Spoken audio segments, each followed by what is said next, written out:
Eles são muito especiais para tomarem o lugar de Cristo mesmo. E quero ter a liberdade de citar para você quais são. O primeiro se chama ministério. Ministério. Meu ministério. Meu ministério. Sabe, meus irmãos, só há um ministério na face da terra. E ele se chama o ministério do Espírito Santo.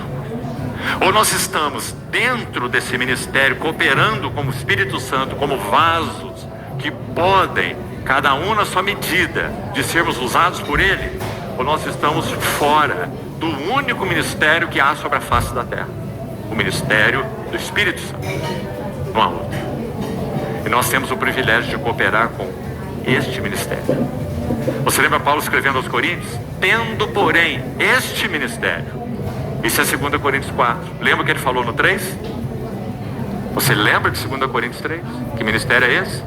Ministério do Espírito. 2 Coríntios 3. Leia esse capítulo. Então por isso ele diz, tendo este ministério. Ele não está dizendo o meu ministério exatamente. Ele está dizendo, eu sou participante deste ministério. Então tendo este ministério, nós não desfalecemos. Mais à frente do capítulo, 2 Coríntios 4, ele vai dizer, ainda que nosso homem exterior se corrompa, o nosso homem interior é renovado de dia em dia, não atentando nós nas coisas que se veem, mas nas que se não veem. Porque as que se veem são temporais, as que se não veem são eternas. Então, meus irmãos, esse é um centro equivocado, tão atraente, porque há coisas ruins no nosso coração, que precisam ser expostas na luz do Senhor. O que significa ministério? Aqui eu não estou me referindo especificamente ao ministério da palavra. Todos os santos do Senhor, irmãos e irmãs, têm ministério. Ou não tem? Ou algo inativo e inútil no corpo de Cristo. Será que há? Que Paulo ensina em 1 Coríntios 12. Não é? Então todos, cada um na sua medida, no seu chamado, cooperam nesse ministério. Então que perigo, irmãos. Que esse tal ministério, como nós costumamos chamar, e alguns falam esse pronome pessoal antes do ministério, com uma boca bem cheia, né? O meu ministério é este. Meu ministério é este. Então o ministério toma o centro, o foco. E um outro centro equivocado tremendo. Obra. Obra. E a obra toma o lugar de Cristo. Então, meus amados irmãos, que o Senhor nos ajude nesses dias que estamos tendo aqui, de podermos ouvir essas duas coisas que são uma. O desejo do Senhor de recuperar aquilo que tem sido perdido, como nosso irmão começou a abordar algo pela manhã, através desses livros históricos, proféticos, chamados livros da restauração. E sobretudo, que nós entendamos que todo esse processo de recuperação do testemunho do Senhor, ele é o testemunho do Senhor. Então, se não temos visto o Senhor, qual é o nosso testemunho? Se Ele não é o centro, o que nós estamos testemunhando? Então, graças a Deus, porque o Senhor tem sim provocado conflitos, colocado alguns em encruzilhadas, levado alguns à depressão. Eu tinha um pequeno grupo de irmãos conversando, e o irmão disse algo que concordamos plenamente. Quão abençoadas são algumas depressões para alguns irmãos e irmãs. Como aquela que Elias entrou quando entrou naquela caverna. Lembra-se? Quando o Senhor pode atingir o coração de uma forma singular. Porque antes da depressão o que havia era distração, envolvimento, coisas, né? Parafernália religiosa, movimentos, até que o assunto é estreitado e o Senhor leva aquela vida a uma solidão. E então o livro de Oséias diz assim: eu a atrairei, se referindo à relação de Deus com o seu povo infiel. Eu a atrairei, a minha noiva, a minha esposa, tipificada por Oséias, uma figura tão linda, tão impressionante, não é? Oséias e Gomer. Então ele diz: eu atrairei o meu povo e a levarei. Ele usa a palavra no feminino. Eu a atrairei, minha noiva, minha esposa infiel, e eu a levarei para o deserto. Deserto, onde não há condição de distrair mais nada. E o verso termina: eu lhe falarei ao coração. É isso que nosso Senhor tem buscado nos nossos dias, meus amados irmãos. É nos falar de novo ao coração. Onde foi que nós o perdemos? Arrepende-te, volta para a prática das primeiras obras. Sabe quais são as primeiras obras? Tenho, porém, contra ti, abandonaste o teu primeiro amor. Essas são as primeiras obras. Os afetos conquistados, centrados de novo para Ele mesmo. Então, vamos voltar. O Senhor abriu as Escrituras e mostrou tudo que dele. Ele é o único centro, Ele é o único foco. O que dele constava nas Escrituras. E então nós temos no verso 45, mais uma coisa aberta. Ele lhes abriu o entendimento. Túmulo aberto, Escrituras abertas, olhos abertos, entendimento aberto. Quanta coisa aberta em um capítulo só. Então nós chegamos no foco onde vamos iniciar hoje e onde paramos ontem.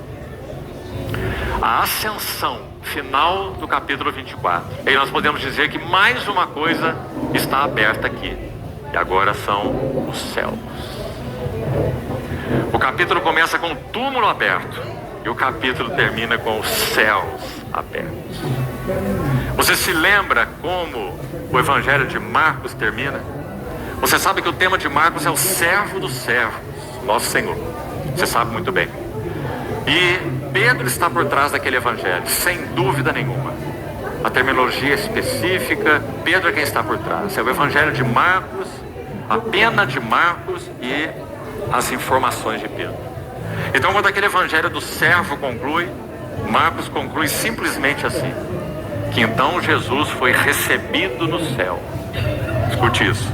E está sentado à destra do trono de Deus. Marcos também termina com ascensão. Só que até ali, ele só descreveu o servo.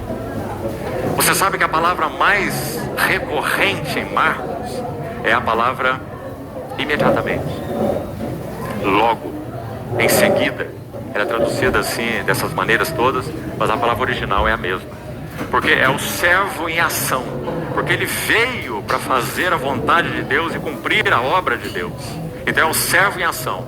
Mas esse servo dos servos, que Marcos descreve, Marcos o descreve onde? Ao final de tudo? No trono.